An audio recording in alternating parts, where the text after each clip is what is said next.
જે છે સન્ડે તો કંઈક નવું બનાવશું. હાય ફ્રેન્ડ્સ, આજે હું ને મારા સાસુ બનાવી રહેલા છે વેજ દાન શાક. ચલો હું તમને એની રેસીપી શેર કરું. પહેલાં તો આપણે વાણને ઊંચા ચરાવી દઈએ and then let's make veg દાન શાક. આ છે મારા સાસુ મને અને એ બનાવશે દાન શાક. ચલો હું તમને રેસીપી બતાવું. મેં લઈ લીધી 5 ટાઈપની દાળ અને એને 2-3 કલાક પલાળીને રાખી. ત્યાર પછી આ મેં સોયાબીન વડીમાં મીઠું નાખીને ઉકાળી દીધું.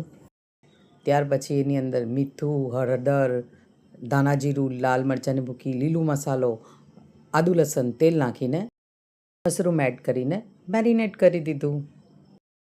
ત્યાર પછી કુકરમાં નાખ્યા આખા મસાલા અને એની અંદર નાખ્યું કાંદો, ટામેટું અને બટાકું. અને પછી એમાં એડ કર્યું હળદર, મસાલો, લીલો મસાલો, ધાણા જીરું અને આદુ લસણ. એ એડ કરીને એની અંદર મેકરોની નાખી દીધી. ત્યાર પછી મેરિનેટ કરેલું મશરૂમ અને સોયાબીન વડી એડ કરી દીધી. નાખ્યો થોડોસો ગરમ મસાલો.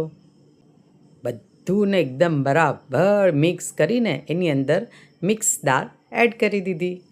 તો જમવાનાની મજા જ ક્યાં આવે એટલે એડ કરી દીધું મીઠું. પછી વગાડી દીધી 5 સીટી અને પછી કરી દીધો વઘાર. વઘારમાં નાખ્યું આખું મરચું અને લાલ મરચું અને કરી દીધો મસ્ત વઘાર. કોથમીર નાખીને એને બાઉલમાં સર્વ કર્યું. જો હવે બનાવજો તમે પણ વેજ દાન શાક અને મને કોમેન્ટ કરજો કેવી બની. બાકી ફોલો કરતા રહેજો.